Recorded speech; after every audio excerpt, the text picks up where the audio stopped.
Okay, open your Bibles, Exodus chapter 20, mula po verse 4 hanggang 6. Okay, Exodus 20, from verse 4 to 6.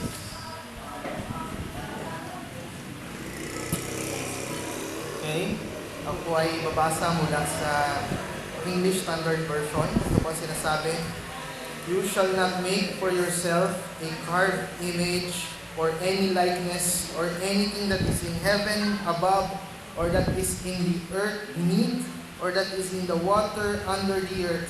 You shall not bow down to them or serve them, for I, the Lord your God, am a jealous God, visiting the iniquity of the fathers on the children of the third and fourth generation of those who hate me, but showing steadfast love to thousands, and those who love me and keep my commandments." Let us pray. Father God, as we go on in pondering upon your words to this passage, O God, I pray na tulungan niyo po kami na maunawaan sa pamamagitan ng mga bagay na ilalahad ng iyong lingkod, Panginoon. Kahabagan niyo po, Panginoon, ang iyong lingkod upang maibahagi ko po ang nararapat sa aming kalagitnaan sa pangalan. I pray that we would understand, Lord God, that we should worship you according to the way you want, not according to our ways. Help us, O Lord God, that though we may think that we are worshiping you correctly, I pray that you would correct our hearts, O God. Na maituwid yung mga maling perceptions, O God, in worship. I pray that we would see ano ba talaga ang tamang way that we should worship you. Are we worshiping you through the idols? Help us, Lord God, open up our eyes. Broaden up our minds, O God. And through your words, O Lord God, ay maitama ang mga dapat na itama sa amin. Thank you, Lord God, kahabagan niyo po, Panginoon, kaming lahat, upang maunawaan namin ang mga bagay na ito. Thank you, Father God. In Jesus' name we pray. Amen. Okay. Ano po ang difference ng pagkakaunawa ng Roman Catholics sa kanang mga Protestants na mga katulad natin sa understanding ng first and second commandments? Sa tingin niyo. Have you read their 10 commandments? Yeah. Yes. Diyan, meron. Sa harapan. Diba? Sa harapan, meron. Sa lahat ng simbahan Roman Catholics, karamihan dyan, meron silang 10 commandments. Ano po ang kaibahan ng 10 commandments natin sa 10 commandments nila? Iba yung kanilang number 2. Actually, yung kanilang number 2 ay yung number 3 natin. Na-adjust. Okay? Their number 1, okay, is combined number 1 and number 2 natin. Yung verse 3 hanggang verse 6 dito sa Exodus 20 ay first commandments lang nila. Okay? Yung verse 7, "You shall not take the name of the Lord," will be the second commandment nila. At "Remember the Sabbath day" will be their third commandment. Tapos nahati nila yung 9 and 10 into 2 sa atin. So, in relations dyan, pag nakita niyo po yung comparison ng dalawang sides between the Catholics and the Roman Catholics and the Protestants, makikita niyo yung difference kasi yung verse 4 and 5 nila magkadugtong. Sa atin, magkahiwalay. Ang tanong, tama ba tayo na inihiwalay natin yung verse 4 sa verse 3? Tingnan niyo munang mabuti. O tama sila na dapat magkasama yan? Because when you ask the Roman Catholics, especially the Jesuits, they will think of bakit nyo pinaghihiwalay yung verse 3 and verse 4. Dapat magkasama yan. Hindi natin ito pinag-uusapan para lang sabihin na para i-avoid nila yung mga ribulto. No! Kahit sa commands nila, makikita nyo yun na yung kanilang "Thou shall not have any other gods before me," kasunod nun, "You shall not bow into idols," or etc. Huwag kayong gagawa. Yun yung kanilang interpretation. So they think that verse 4 up to 6 is the interpretation of verse 1, verse 3. Gets nyo? Pero ang tanong, tama ba sila? O tama ba tayo na hiniwalay natin yung verse 4 to 6 sa verse 3 na ginawa nating second commandment yan? Are we correct? Or not? Sige, tingnan natin yung mga sagot ninyo. Ano sa tingin nyo? Hindi ba dapat magkadugtong yan? Magkapareho ba yan? Pansinin niyo yung verse 3. You shall not have any other God before me. Tapos kasunod, you shall not make for yourself a carved image. O, hindi ba dapat magkadugtong yan? Hindi ba dapat isang command lang yan? Bakit po hindi? Bakit sila dapat pinaghiwalay?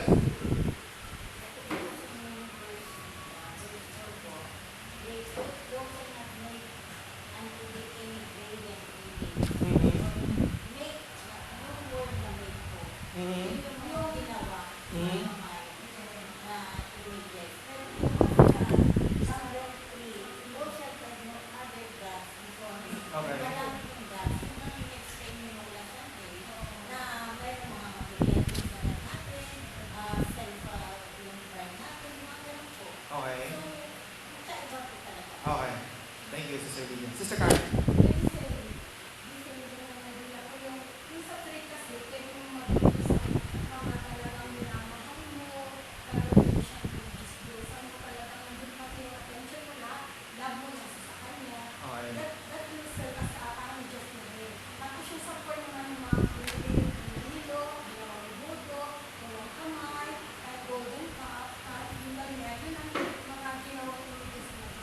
Okay. Na-survey ko na rin po yung ibang mga Christians tungkol dito. Nagtanong-tanong ako paano nila na-differentiate yan. Ang sagot ng ilan, karamihan ng sagot is, yung verse 3 is all about having any other God. O pagkakaroon ng ibang Diyos maliban kay God. Okay? But ito naman, yung pangalawa is having a visual God. Or pagkakaroon ng nakikita, gawa ng kamay, o yung mga, basta visual. Okay? But, when you scrutinize all these things, tama po ang mga Protestants. This should be separated. And congratulations, tama tayo. Okay? Tama tayo na dapat paghiwalayin yung verse 4 at verse 3. Magkaibang command yung having any other God sa having a carved image or crafted by hands na God. Ngayon, Pastor, paano natin yan madidifferentiate? Kasi kung pipilosopohin lang yan, para siyang magkarugtong kung tutuusin. They are very much related kung tutuusin. They are very much connected in each other. Kasi, if you have any other God, you can form another God in another image. In a visual form. Pwedeng ganun. Pero, if we would dig deeper, okay, kung papansinin ninyo, punta tayo sa Exodus chapter 22. Dito kayo masyashock. Yung golden calf. Tingnan niyo yung sinabi niya sa golden calf. Exodus chapter 32, mula sa verse 1. When the people saw that Moses delayed to come down from the mountain, the people gathered up themselves together to Aaron and said to him, Up, make us gods who shall go before us.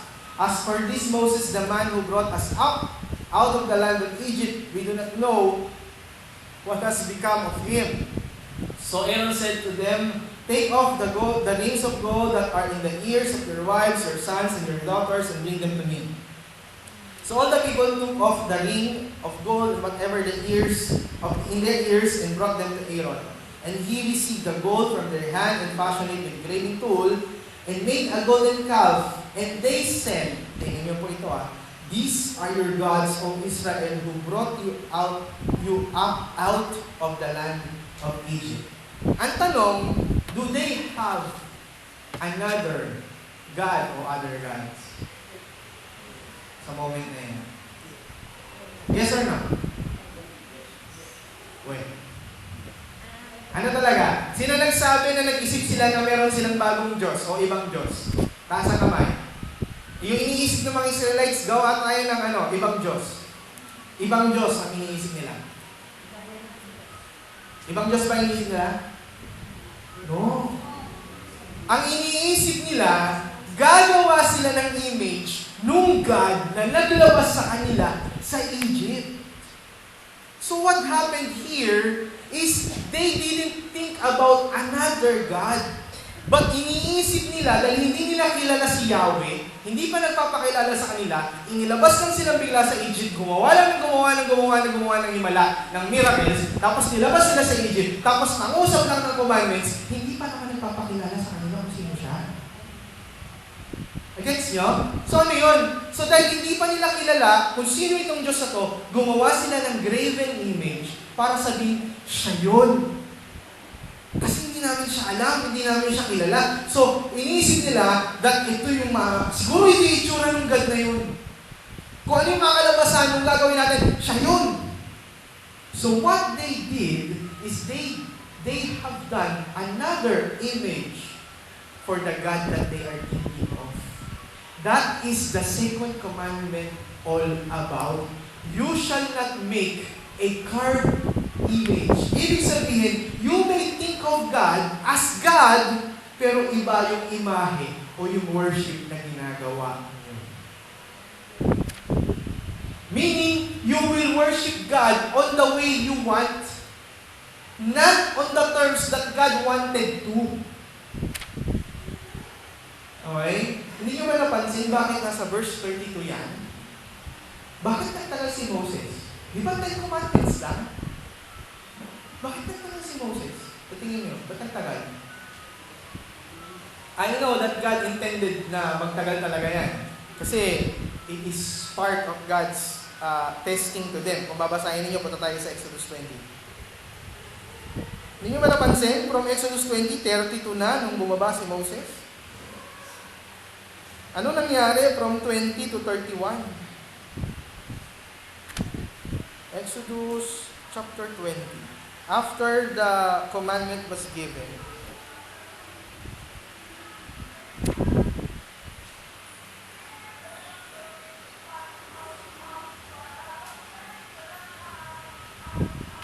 sabi ng verse 18,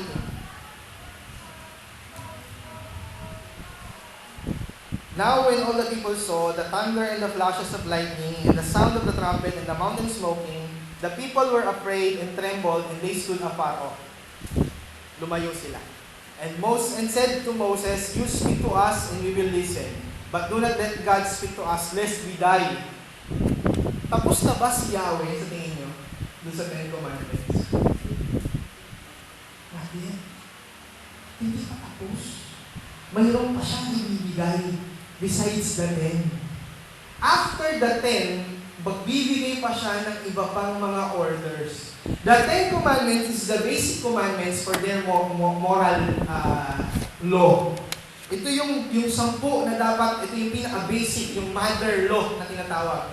Kung alam niyo sa batas natin, meron tayong mga tinatawag na mga mother law, tapos yung mga tinatawag na IRR, the Implementing Rules and Regulation. Halimbawa, yung tax, meron tayong batas, ito, dapat gantong percent ang dapat magbibigay ng tax ng taong bayan. Meron tinatawag na IRR ang mga taga-BIR. Ibig sabihin, meron silang implementing rules and regulations.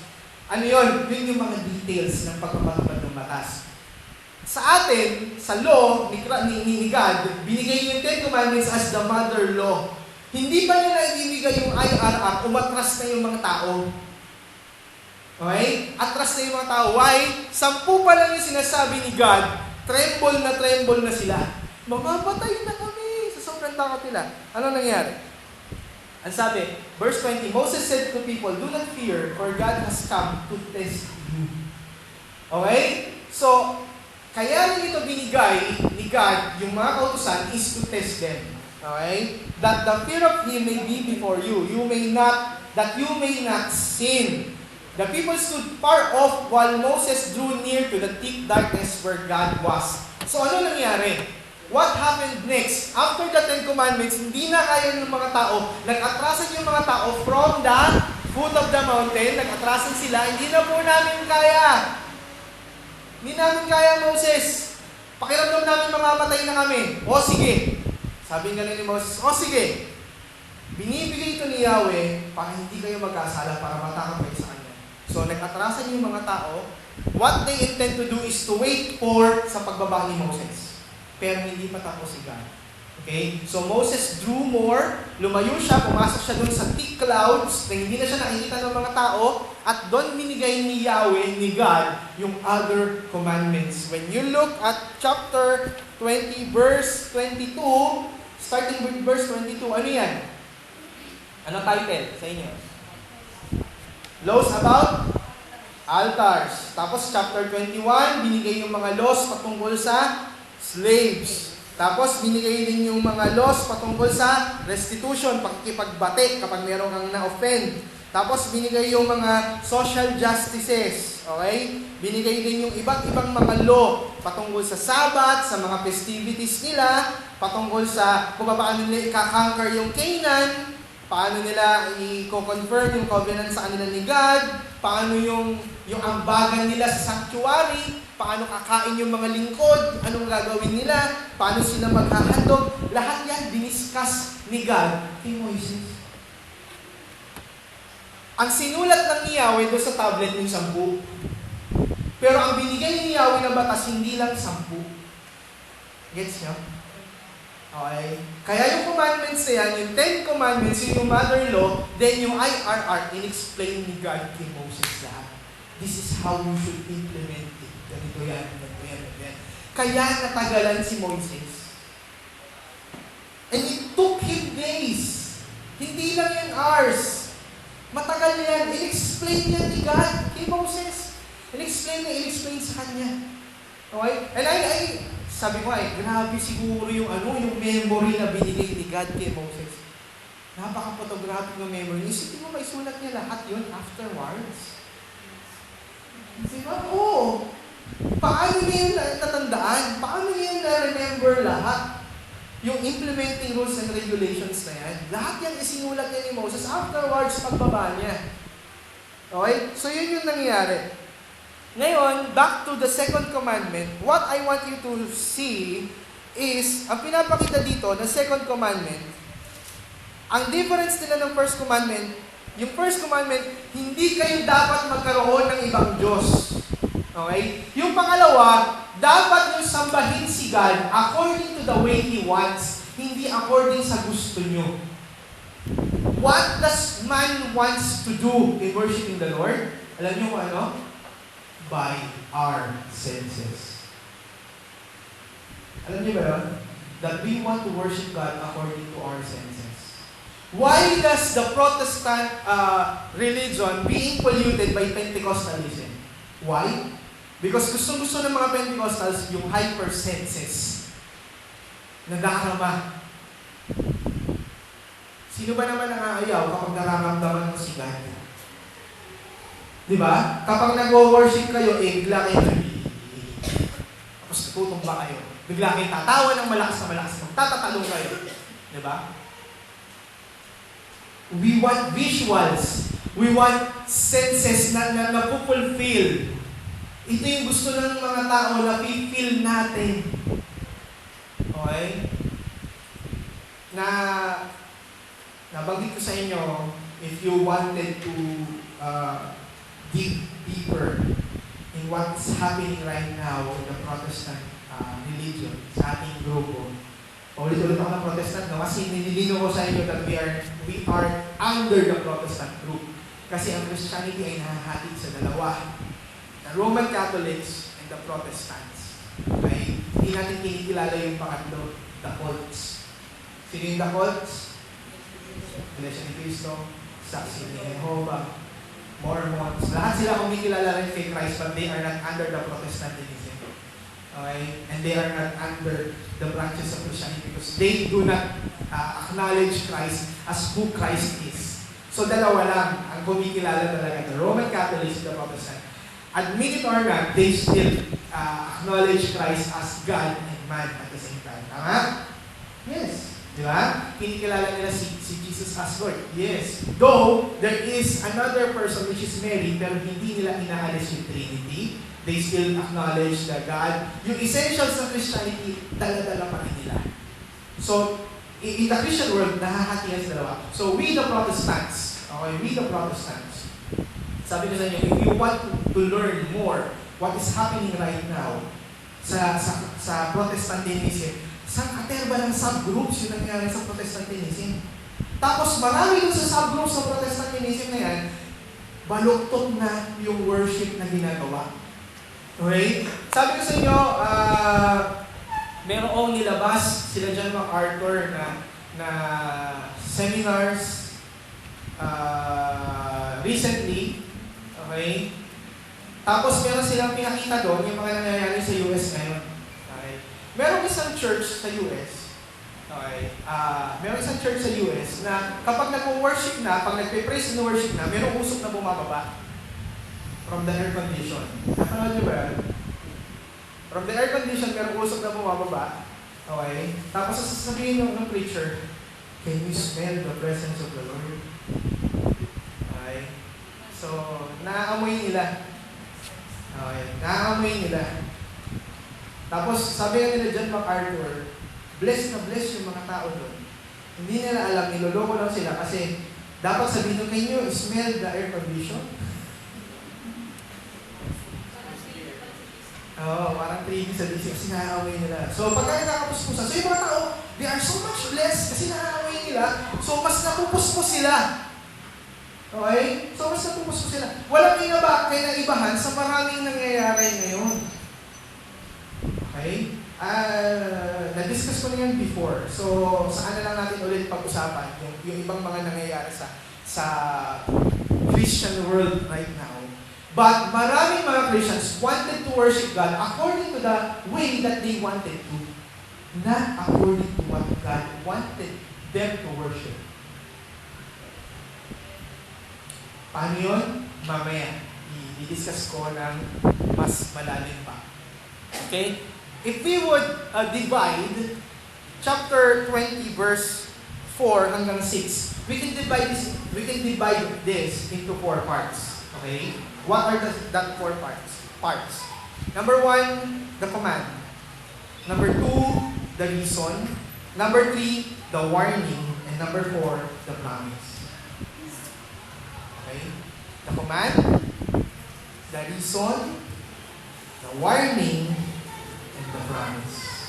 Now, let us go deeper to this passage.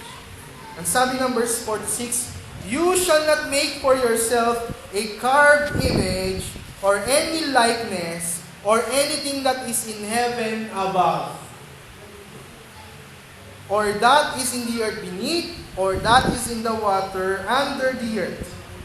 You shall not bow down to them or serve them, for I, the Lord your God, am a jealous God, visiting the iniquity of the fathers and on the children of the 3rd and 4th generation, and those who hate me, but showing steadfast love to thousands, and of those who love me and keep my commandments.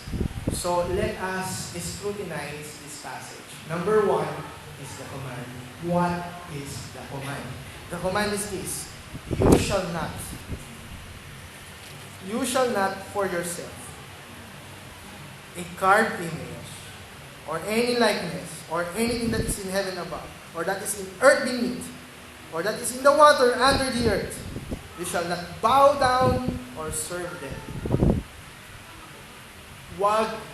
Ikaw mismo, wag na wag kang kukuha o gagawa ng any carved image, nililog man yan ng kamay, o kahit na ano pa, any likeness, pictures man yan, okay, na kahawig ng mga nasa langit, kalangitan, okay, o ng nasa ikalaliman ng lupa, o nasa kailaliman man ng tubig.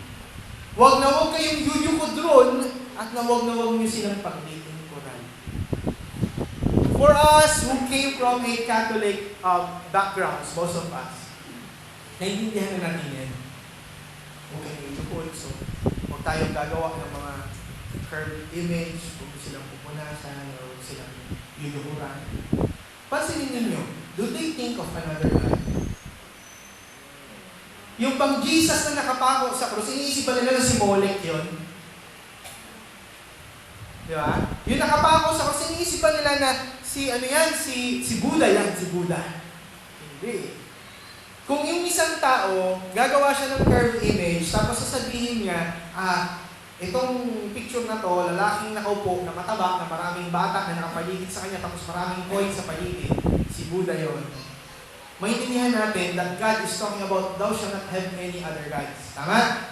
But when you see a person worshiping an image, that he said, that is Jesus Christ. Si Jesus Christ yun, yung nakapako, yung sa krus, na payatot, na puro gulpi, puro sugat yung katawan niya. Di ba? Nakawawang-kawawa yung mukha. Di ba? Payat-payat niya. Pero kapag nanood kayo ng Son of God, ang gwapo-gwapo niya. Di ba? Pero pag pinakuna, ang pangit na. Di ba? Sasabihin yun si Jesus Christ, yun yung tinutukoy ng second commandments. Because we are thinking that image is Jesus Christ. Yun yung sinasabi ng second commandment.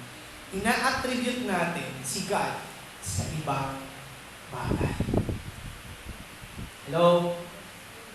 Yung sinabi ko sa inyo, the spiritual side, yung spiritual side nung first commandment last week, ang sabi ko sa inyo, you are thinking about other gods. Okay? Yung ibang bagay sa buhay nyo, yan yung other gods. Pwedeng gano'n. Ito naman, you are thinking of God, pero ina-attribute nyo sa ibang bagay. Paano yun, Pastor? This may seem, ganito yun. Pwede nyo isipin na si God ay iba yung kanyang ugali. Paano yun? Iniisip natin minsan si God as loving languages. Guilty ang maraming tao. Hindi natin iniisip na si God ay also judge. So ano yun? Ina-attribute natin si God sa ibang bagay. Iniisip niyo siya the way you think about. Hindi the way he should be. Sa salita ng ibang tao, nilalagay natin ang Diyos sa kahon. Ibinibase mo si God sa kung ano yung iniisip mo patungkol sa Kanya. Hindi sa kung sino siya talaga. This is the second commandment. Huwag niyo siyang gawing graven image. Huwag niyo siyang ilagay sa kahon. Okay? We will discuss this on two sides. Una, literally image. Pangalawa, yung image na iniisip natin. Patungkol kayo. Okay?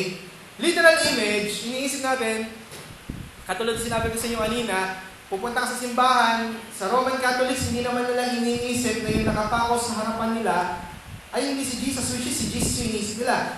Yung kapag Biyernes Santo, yung pinoprosesyon, yung nandun sa kabaong na puro salamin, iniisip ba nila na hindi si Jesus yun? Iniisip nila si Jesus yun.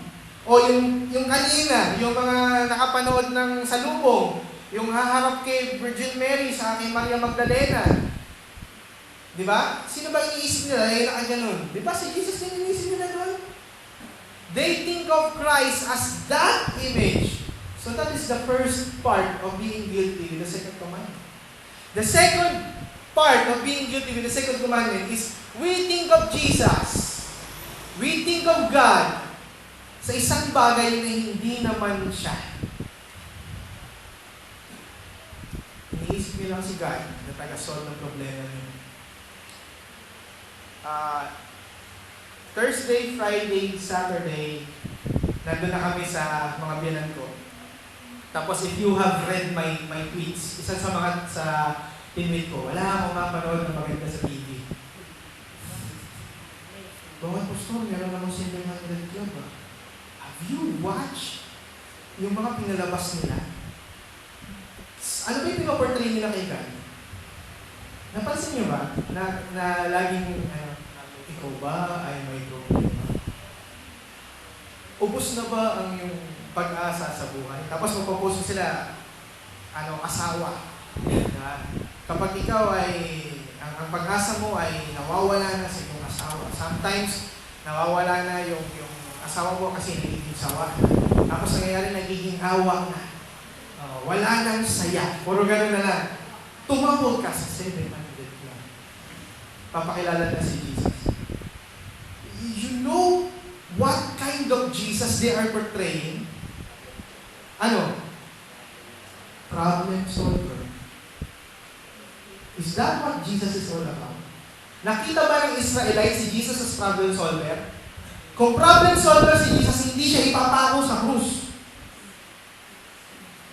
Di ba? Ano nakita sa kanya ng mga Pharisees? Ano siya? Bakit? Ano pa? Judgmental ng Jesus na to. Bakit? Nilalantad lahat ng kasalanan namin. That's what Jesus is. In fact, if you would read your Bible, ilalantad ang mga kasalanan natin. Yes or no? When you read your Bible, hindi niyo dapat pinabasa yung Bible niyo para masolusyonan yung problema niyo. When you read your Bible, the Bible will reveal who you are. That is who God is. Pero nilalagay natin sa kahon ang Diyos. Okay? A lot of testimonies. Gagaling ng mga testimonies, di ba? Tapos sabi ni Sister Beck, pero kita mo nakakapag-produce sila ng mga films. Why not? Talagang maraming magbibigay dahil ganyan yung ministry. Subukan mo na ang ministry ng 700 Club ay kinokondem yung sin. Subukan mo din mo kami magbigay. Ipangaral ng 700 Club na itong mga kasalanan to ay dadalhin ng Diyos sa impyerno. Tingnan mo kung meron mag-donate sa 700 Club. Diba? Our God is a God who is angry with sin. Ayaw na ayaw niya yan. Simula pa noon. Okay? But we, kinakahon natin si God into an image that it is not He or Him. Hello? Gets niyo ako? Nakukuha niyo yung sinasabi ko? Okay, so let us go deeper again. Ang sabi dito, you shall not make for yourself an image. Bakit naman? Anong reason? That is the command. The command is, huwag kayong gumawa ng ibang image ni God. That's it. Don't create any image ni God. Hindi niyo siya maiisip kung ano siya. Halimbawa, sabihin niyo lang, sino si God para sa iyo? Yung para sa iyo na yun ay napaka-limited yun. Hello? Hindi mo pwede i-contain si God dun sa image na kilala mo. Because God is far beyond whom you know.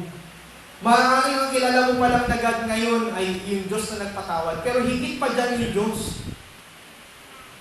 Hindi niyo pwedeng ikahon si God. Kilala niyo ba si God na pumapatay? Kilala niyo ba si God na nag-a-annihilate ng lahi?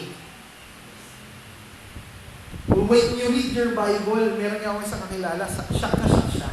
Nung sinero sa kanya si God, kasi ang kakalala niya si God is loving God. Sabi ko, really? Is He really a loving God lang? Alam ko ba na pinaupos niya yung mga bakla at yung mga tawag dito, mga prostitutes, saka yung mga sodomites sa Sodom and Gomorrah. What? Kasi baling siya eh.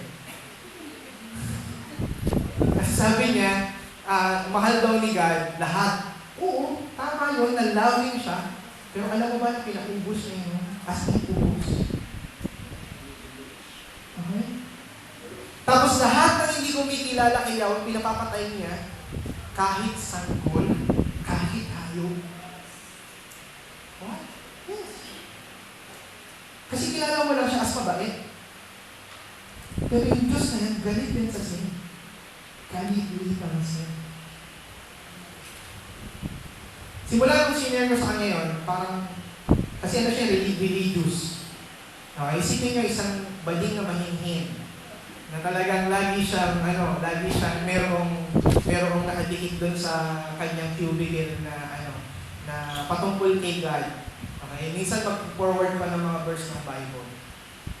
Tapos kinausap ko siya kasi sabi niya, alam ko, pastor ka eh. Sabi niya gano'n. Tapos, ano raw kilala ko kay God? Sabi ko, kilala ko si God.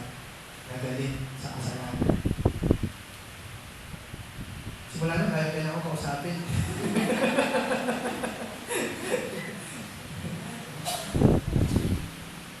You know what? Kasi kinakahon natin si God sa kung sino siya. According lang sa alam natin. Okay? That's the first part ng ating passage. The second part is the reason why. Bakit napakalupit ng Diyos? Bakit napakalupit niya na ayaw yung isipin natin siya according sa bagay na iniisip lang natin sa Kanya? You know why? Because sabi niya, I am a jealous God. Tingnan niyo yun? Akala ko ba labing nga eh, bakit jealous siya? Eh, di ba pangit yung jealous? Yes or no? Oh, eh bakit siya pwedeng mag-jealous? Hindi ba negative traits ang jealousy? Mali.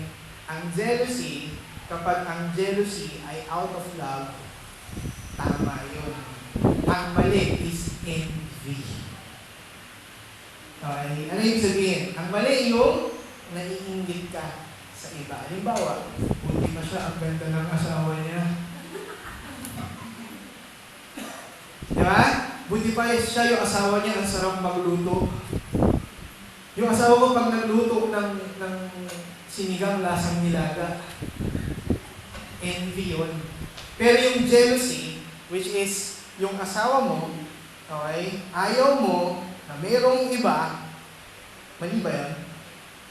Tama yun. Okay. Ang mali, yung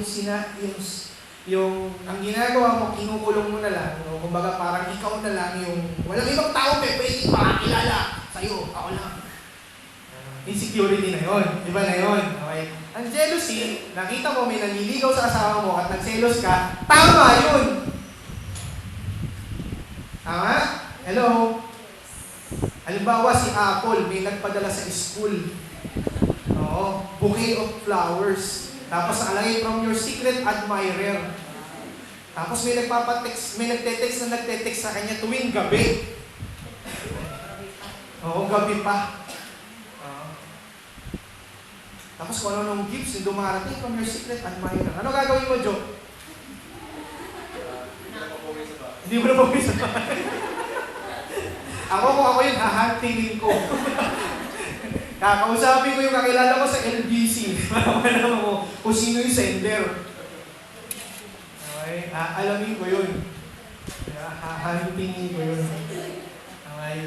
Yung jealousy, si God, yung jealousy niya is not out of envy, but out of what?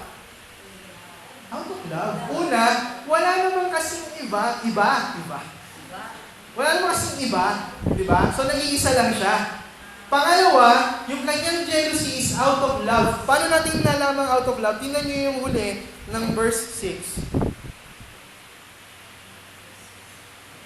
But showing steadfast love to thousands of those who love me and keep my commandments. Yung reason ng kanyang pagbibigay ng command is not because gusto niya lang mag-impose ng commandment, but because it is out of love. Okay? Si God, hindi siya tipong power tripping. Okay? Sige, ganito ang rules ha. Bawal tumawid dyan sa Pantabangan. Bawal tumawid dyan. Ikot kayo doon sa kabila. Bakit? Gusto ko eh. Power trip. Diba? Si God hindi. Bakit niya pinagbabawal yun? Kasi this is the reason. Because He loved them. He loved us so much. Kaya ayaw niya na may iba tayo o iisipin natin yung ibang bagay patungkol sa Kanya. Sino na may mga, dito, may mga partners in life na. May mga jowa na.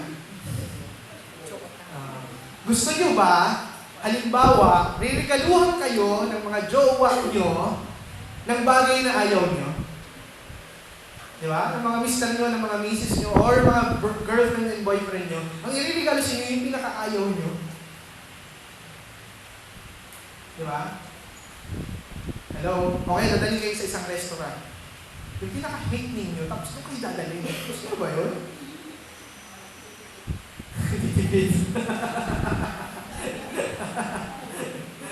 Di ba? Ayaw niya nga yun eh. Ayaw niya nun.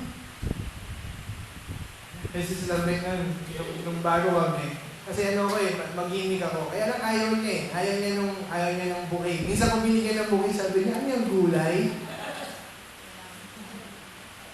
Nangihinayang siya, parang mas gusto niya pa na kesa bouquet, kain na lang natin. Which is, may practical, di ba? Practicality. May mga ibang girl naman, na mas gusto nila, binibigyan sila ng gano'n. Tama ba? Sino ba dito mga gusto nang binibigyan ng bouquet? Di ba? Parang ang sweet-sweet kasi nung dating. Di ba? Naluluma lang naman, di ba? Na iniipit lang sa libro. Di ba? May mga gano'n eh.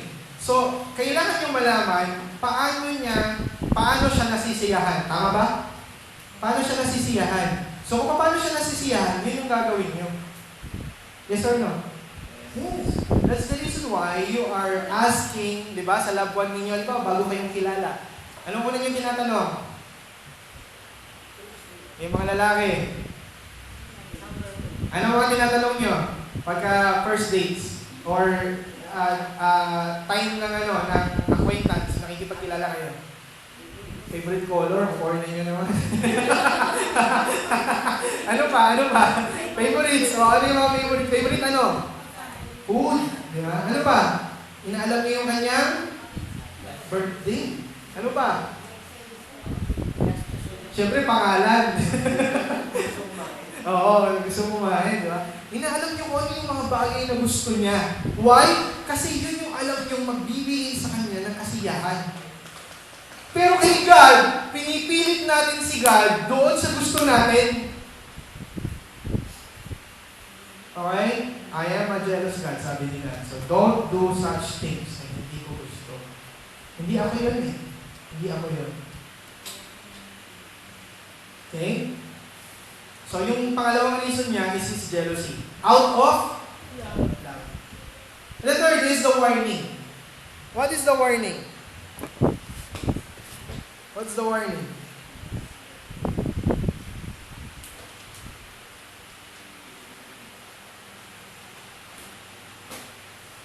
Still in verse 5, visiting the iniquity of the fathers on the children to the third and fourth generation of those who hate them.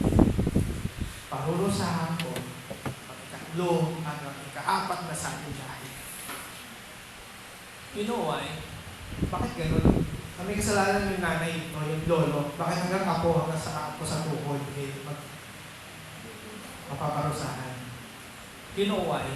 Because parents gives influence to the children and to their apo and to the daughters and sons of their apo. Hindi nyo ba napapansin na yung mga anak ninyo lagi nilang nilabang na, bakit sabi ni Lolo ganito? Lalo na kung namimig nila yung lolo-lola nila. The lolos and the lolas have their influences in the apo. Believe it or not, or you like it or not. Okay? At kahit kayo man, yung mga parents ninyo, nadadala nyo rin yung mga paniniwala nila. Hello? Hello? Diba? Ba't kayo naniniwala sa pasma? Napag-aralan nyo sa school?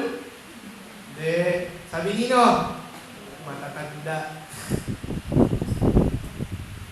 Kita niyo yun?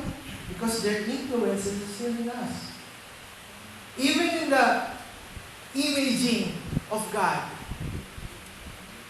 most of it is influenced by our parents, even our grandparents.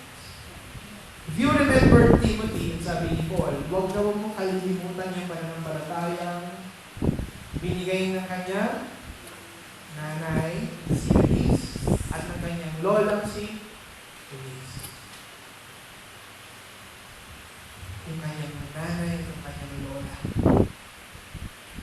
They may influence. So, the anger of God may flow even in the third and in the fourth generation. That's the warning.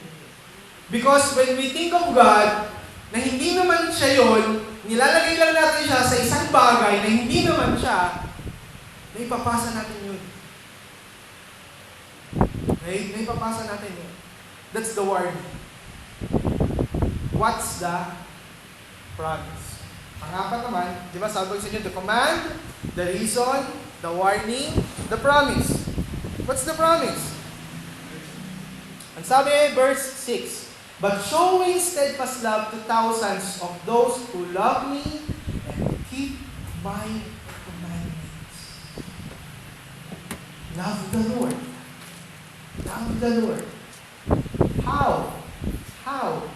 Ito yung sinagot ni Jesus. If you remember, the woman doon sa balon that Jesus met sa John chapter 4. There is a woman na nagkaroon ng ilang asawa? Oo, 5. Tapos yung kasama niya yun, hindi niya asawa. Okay? Tapos ang sabi ng babae, kami po ng mga Samaritans worship God in the mountains. Kayo ng mga Jews worships God in the temple. Iniisip nila that God meet them only in the temple. Samantala ang mga Samaritans, they think of God meets them only in the mountains. Ganun lang yung concept nila kay God.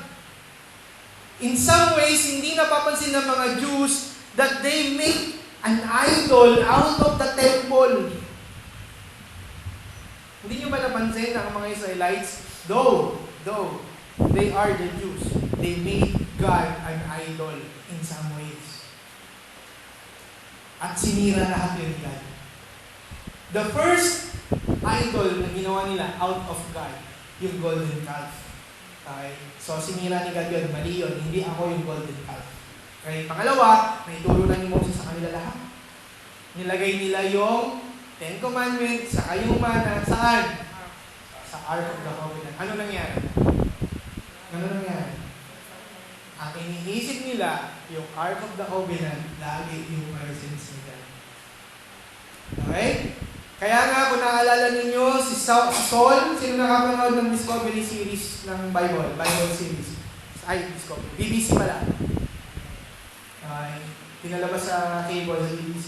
Merong ginawa silang series, yung Saul, hindi na naka-antay kay Moses, so nag-worship siya. Pinakuna yung Ark of the Covenant. Nagkaroon ng concept ang mga Israelites sa kayong mga kings of Israel na si God andun sa Ark of the Covenant. Okay? So, ano nangyari? Kasi, kapag nandun yung Ark of the Covenant, nananalo sila. One time, ang ginawa ni Yahweh, pinayaan ni God na makuha yung Ark of the Covenant sa kanila. At nung time ni Nebuchadnezzar, hindi na nabalik yung Ark of the Covenant sa kanila. Okay? Parang sinasabi ko sa inyo, ginagawang anting-anting. Kasi akala nila yun sila. The next one, ang inisip ng mga Israelites, na akala nila, porket nasa kanila yung temple, as invisible temple, nasa kanila na si God. Okay? Akala nila, porket nasa kanila yung temple, nasa kanila na si God. Ano nangyari doon? It became their pride. It became their pride. Yun yung reason, kaya nga sabi ko sa inyo, hindi pa pwedeng maghandog ng coins na hindi Jewish coin doon sa temple. Why? Temple dito nila. So, hindi pa pwedeng ihandog yung mga may mukha ni Caesar. So, para matanggap yan sa loob ng templo, ipalit nyo nito. Hindi pa pwedeng ipambili yan. Hindi nila alam, though they have the temple, but these temple are very much corrupted. Kaya anong ginawa ni Christ? Anong ginawa niya sa temple? Nung dumating si Jesus. Naalala niyo ba? Kumuha ng wheat si Jesus. Kumuha ng wheat. Oo, wheat. pamalo, latigo, yung ginagamit sa mga kabayo. Kinampas dun sa mga tao, tinaog yung mga tindahan. Bakit? You have the temple, iniisip nyo na sa inyong Diyos, nagkakamali nyo. Okay? At lastly, ano ginawa sa kanila sa temple noong AD 70? Ano ginawa ni God? Hinayaan ni God na masira yung kanilang temple noong AD 70 ng mga Romans. Okay. Nagwala si Constantine. Okay. Sinira yung nagwala yung Caesar. Okay. Sinira yung temple, tapos pinagbitangan yung mga Christians. Baliw ba yung mga Christians na yung temple namin? Tapos sisirahin, hindi na susunugin nila. Pero naniwala ang lahat nun. At simula nun, hindi na ulit na tayo yung temple na yun hanggang sa ngayon. Ang tawag na lang is the Wailing Wall. Yun na lang yung natira. Bakit? Kasi inisip ng mga Jews, andun sila. Ano nga ba sila? Lang? No. Anong ino-order ni God sa kanila? Anong klase yung sinasabi ni God sa kanila? Punta tayo sa John chapter 4. What does Jesus wants them?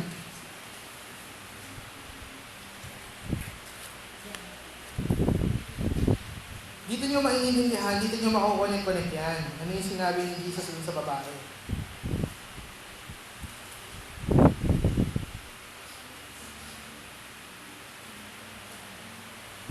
Verse 21. 4:21. Doon muna tayo. Jesus said to her, "Woman, believe me, the hour is coming when neither on this mountain nor Jerusalem you will worship the Father. You worship what you do not know. We worship what we know, for salvation is from the Jews. But the hour is coming is now here when the true worshipers will worship the Father in spirit and in truth. For the Father is seeking such people to worship Him. God is a spirit, and those who worship Him must worship Him in spirit and in truth." Hindi dapat i-worship si God through the images, through the structures. Kaya ito yung encouragement ko sa inyo, kahit din sa mga tao, yung mga kapatiran doon sa Pampanga. Huwag kayong malungkot, kahit sa mga kaibigan ko in Makati, huwag kayong malungkot if we don't have a building. Because ang presence ni God, yung worshiping God in spirit and in truth, hindi nakabase yun sa place. I have a cousin in abroad, ang worry niya, paano yun, hindi ako nakakapag-worship kay God sa church. So what? So what? Kung hindi ka nakaka-worship sa church, as in sa church, though you need to have a fellowship. Wala silang fellowship. Bakit? Ay, wala silang church. Bakit? Bawal. Bawal. Mahuhuli sila. Pag nahuli sila, patay. Kulong. So, anong ginagawa nila? Doon sila sa kwarto. Hindi ba sila nakakapag-church mo? Of course. They do. Why? They can worship God in spirit and in truth. Ang sabi ni Jesus, darating yung time, you will not worship from this mountain or through the temple, because God should be worshipped in spirit and in truth. Ito yung karugtong ng second commandment that we should not worship God in graven images. Huwag niyong isipin na porkit wala kaming building, hindi kami church. Huwag niyong isipin na porkit wala kayong sacred place, hindi kayo nakaka-worship kay God. Sabi nga sa mga taga-Pampanga, ano ngayon, wala kayong gitara, ibig sabihin hindi kayo nakaka-worship kay God? Kailangan ba may gitara to worship God?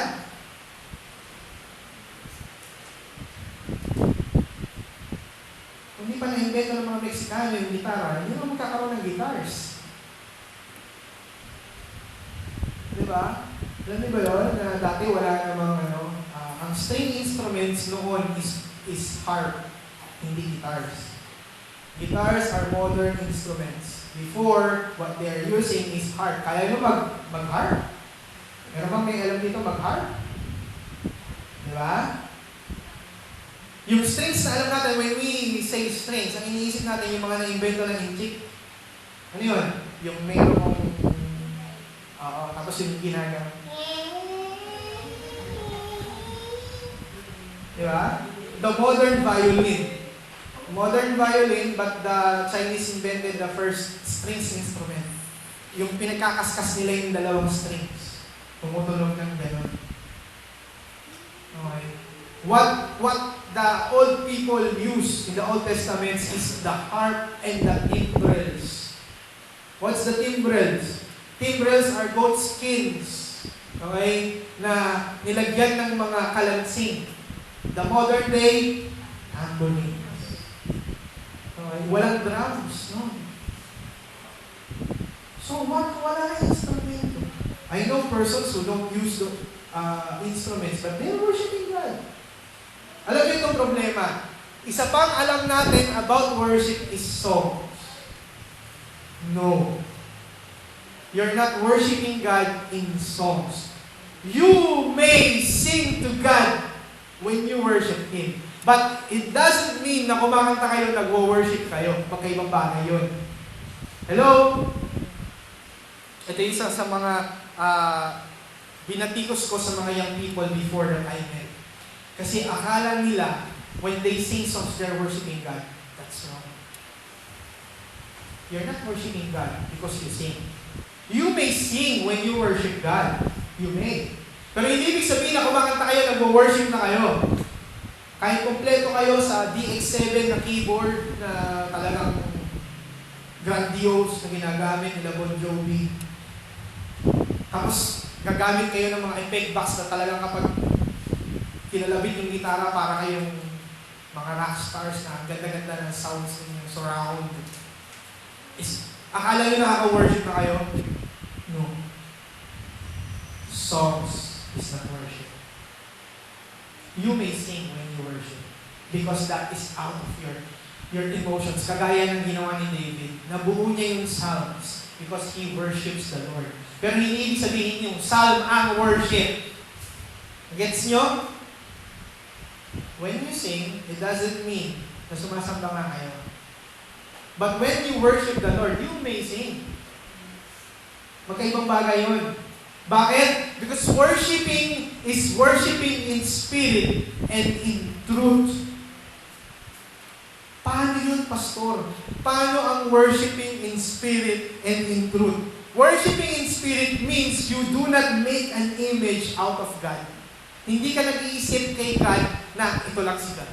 O kinakahon mo si God. Worshiping in truth is what Paul has said on Romans chapter 12, verse 1. Buksan niyo Romans 12.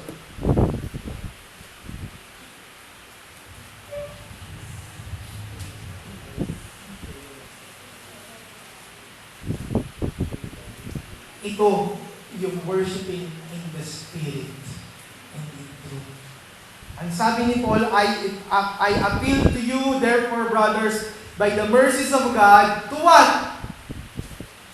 Present your bodies as living sacrifice, holy and acceptable to God, which is your spiritual worship. Kahit kabisaduhin nyo pa lahat ng kanta ni Don Moen, ni Darlene Shea, ni Steve Cuban, at ng Hills Homes, united man yan o disunited. Kahit kantahin nyo lahat yan, you're still not worshiping the Lord unless you understand how to worship Him, which is offering or presenting our bodies as a holy sacrifice. Paano yun?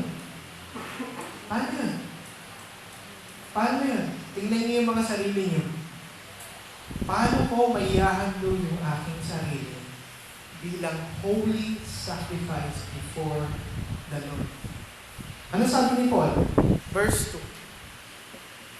Do not be conformed to this world, but be transformed by the renewal of your mind, that by testing you may discern what the will of God, what is good, acceptable, and perfect.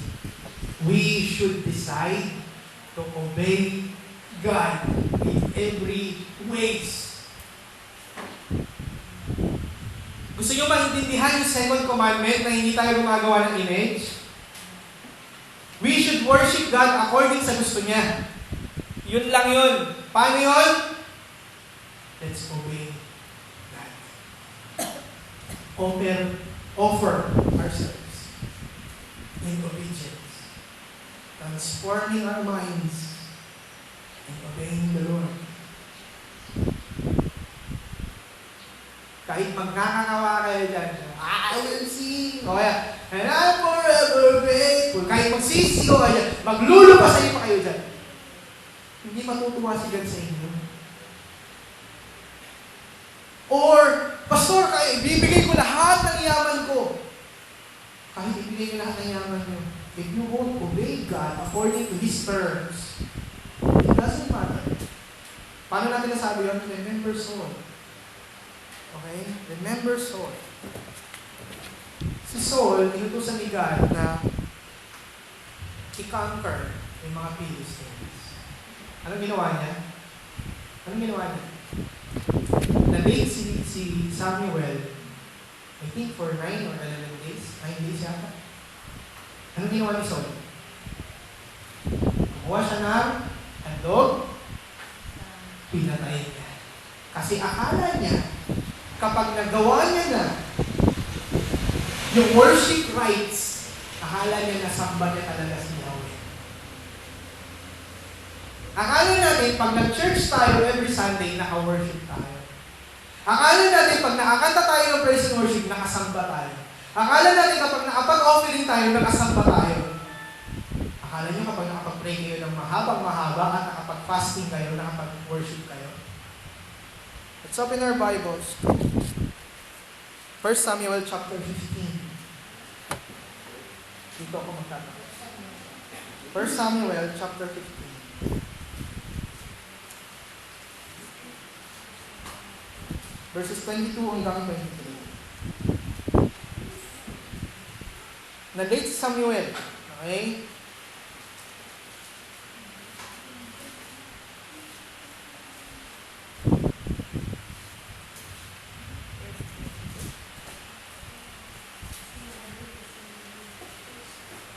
Samuel chapter 15, verse 22 hanggang 23. Ito ang sabi.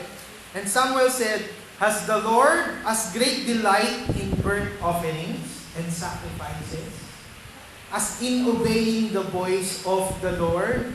Behold, to obey is better than sacrifice, and to listen than the fat of rams.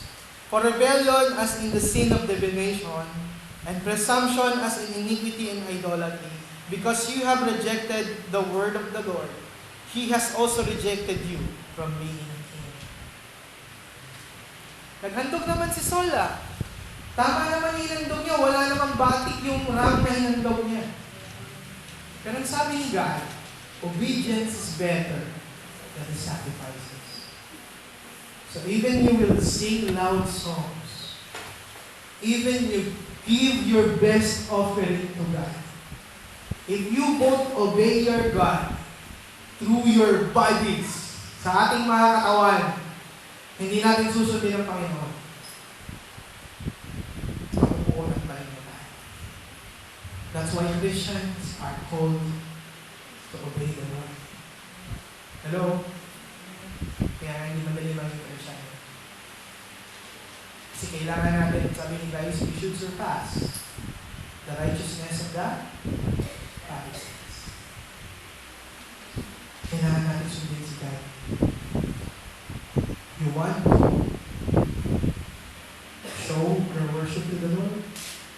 Sabi ni God, let us not create a graven image. Huwag niyo ilagay sa kawan si God.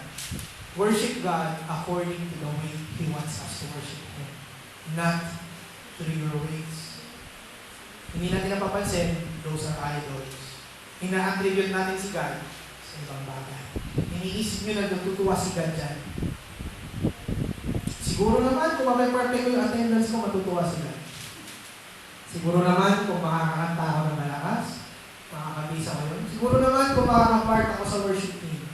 Siguro naman kung magbabahay-bahay ako at isi-share ko si God, ay matutuwa si God sa akin. Obedience is better than sacrifices. Let us obey the Lord according to the way He wants us to obey. Let us worship Him in spirit and in truth. Tumayo po tayo lahat. Let us pray. Father God, thank you for reminding us again how we should worship you. That we should not create any image in the heavens, beneath the earth, even under the seas. We should worship you in spirit and in truth. We should worship you according to the way you want us to worship you, not according to our ways. Help us, O God, to offer ourselves as a living sacrifice, holy, pleasing, and presentable before you. Tulungan niyo kami, Panginoon, na iwaksi ang lahat ng ways o yung kagawian ng mga makamundong bagay na siyang nakadikit sa kalooban ng aming laman, Panginoon. Tulungan niyo po kami na tanggalin ito sa aming mga katawan, sa aming mga isipan, at ikaw ang aming sundin ng buong puso. Tulungan mo kami lagi, Panginoon. Kailangan ka namin. We want to worship you in spirit and in truth. I pray, help us to learn this more and more. Not just through songs of God, not just through sacrifices or offerings, but worshiping you, Lord God, should be learned the way we should worship you. Thank you, Father God. I pray that these bodies of us, Lord God, would be a living sacrifice for you. Hindi man kami magkakasama, dalahin ko po ang aming isipan, ang aming mga bibig, ang aming mga sinasabi, ang aming mga ginagawa, ay laging maging kalugod-lugod sa iyong harapan. Thank you, Father God. In Jesus' name we pray.